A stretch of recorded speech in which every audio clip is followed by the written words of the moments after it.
नमस्कार दोस्तों, आप देख रहे हैं HW न्यूज और मेरा नाम है सोनू कनौजिया। गुजरात और हिमाचल प्रदेश चुनाव के पहले मोदी सरकार के उस फैसले पर सुप्रीम कोर्ट की मोहर लग गई है, जिसको लेकर यह कहा जाता रहा है कि यह कदम मोदी सरकार का सवर्णों को खुश करने के लिए है।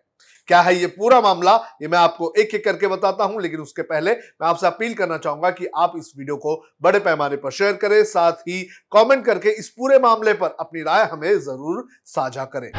आर्थिक रूप से कमजोर सवर्णों को शिक्षा और नौकरियों में 10% आरक्षण देने को सुप्रीम कोर्ट ने सही ठहराया है। सुप्रीम कोर्ट की 5 जजों की संवैधानिक बेंच ने 3-2 से इस पर सहमति जताई है।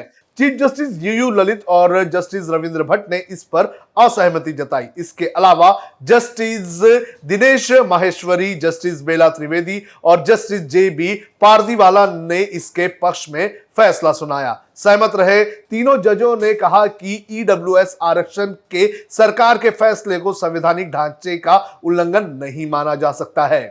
चीफ जस्टिस यूयू ललित का आज आखिरी दिन है, उनकी जगह अब जस्टिस DY चंद्रचूड़ लेंगे। वहीं जजों ने क्या कहा है ये भी हम आपको बता देते हैं। जस्टिस दिनेश माहेश्वरी ने अपनी राय सुनाते हुए कहा कि सवाल यह था कि क्या EWS आरक्षण संविधान की मूल भावना के खिलाफ है, क्या इससे SC ST OBC को बाहर रखना मूल भावना के खिलाफ है। उन्होंने कहा कि EWS कोटा संविधान का उल्लंघन नहीं करता है। EWS आरक्षण सही है, यह संविधान के किसी प्रावधान का उल्लंघन नहीं करता है, यह भारत के संविधान के बुनियादी ढांचे का उल्लंघन नहीं करता है। उन्होंने कहा कि EWS आरक्षण मौलिक अधिकार का उल्लंघन नहीं है। 50% का जो बैरियर है उसमें सवर्ण आरक्षण नहीं दिया गया है।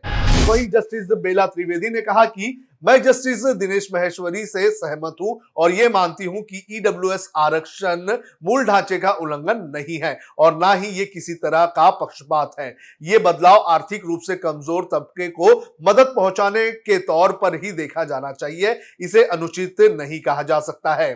जस्टिस पारदीवाला ने कहा कि बहुमत के विचारों से सहमत होकर और संशोधन की वैधता को बरकरार रखते हुए मैं कहता हूं कि आरक्षण आर्थिक न्याय को सुरक्षित करने का एक साधन है और इसे निहित स्वार्थ की अनुमति नहीं दी जानी चाहिए।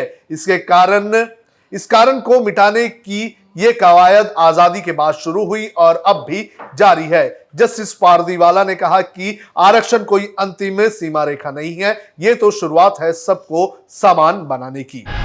इसके अलावा जस्टिस रविंद्र भट्ट ने असहमति जताते हुए कहा कि आर्थिक आधार पर आरक्षण सभी वर्गों को मिलना चाहिए, इसमें SC ST को शामिल नहीं किया गया है। मैं EWS रिजर्वेशन देने के पक्ष में नहीं हूं। उन्होंने कहा कि आर्थिक रूप से कमजोर और गरीबी झेलने वालों को सरकार आरक्षण दे सकती है और ऐसे में आर्थिक आधार पर आरक्षण अवैध नहीं है, लेकिन इसमें SC ST और OBC को बाहर किया जाना असंवैधानिक है।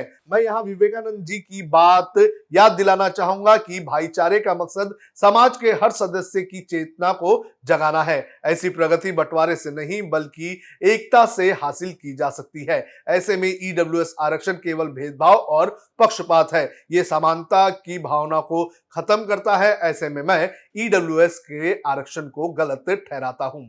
जिसके बाद chief justice of India U U Lalit ने कहा कि मैं जस्टिस रविंद्र भट्ट के विचारों से पूरी तरह से सहमत हूं।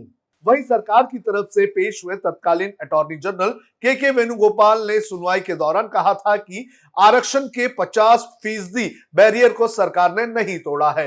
उन्होंने कहा था कि 1992 में सुप्रीम कोर्ट ने ही फैसला दिया था कि 50% से ज्यादा आरक्षण नहीं दिया जाना चाहिए ताकि बाकी 50% जगह सामान्य वर्ग के लोगों के लिए बची रहे।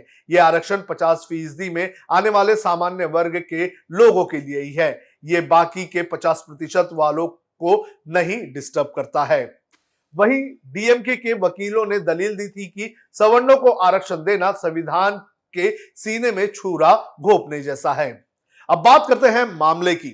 दूसरी बार सत्ता में आने के बाद मोदी सरकार ने जनवरी 2019 में 103वें संविधान संशोधन के तहत शिक्षा और सरकारी नौकरियों में ईडब्ल्यूएस आरक्षण लागू किया था, जिसके बाद तमिलनाडु की सत्ताधारी पार्टी डीएमके सहित कई पार्टियों ने इसका विरोध जताया था और कई लोगों ने सुप्रीम कोर्ट में और अलग अलग कोर्ट में इसको लेकर याचिका भी दायर की थी।